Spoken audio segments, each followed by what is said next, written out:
Bir donishmand aytadi, dushman kerak bo'lsa, yaqin do'stlarni ko'paytir. Yaxshi dushman chiqmas begonalardan.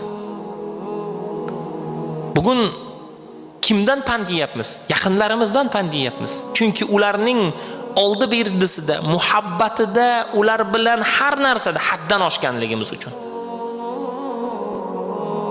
Farzandimizni, o'g'limizdir, qizimizdir, ulardan pand yeyapmiz. Oilalari buzilyapti, ular tarbiyasiz bo'lyapti, harom yo'lga kirib qolyapti, zino qilyapti.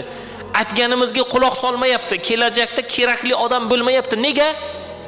Ularning muhabbatida haddan oshganmizki, qattiqqo'llik qilmaganmizki, nazorat qilmaganmizki, aytganini aytgan, deganini degan muhayyo qilganmizki, bugungi kunda haddan oshganimiz uchun nima bo'lyapti?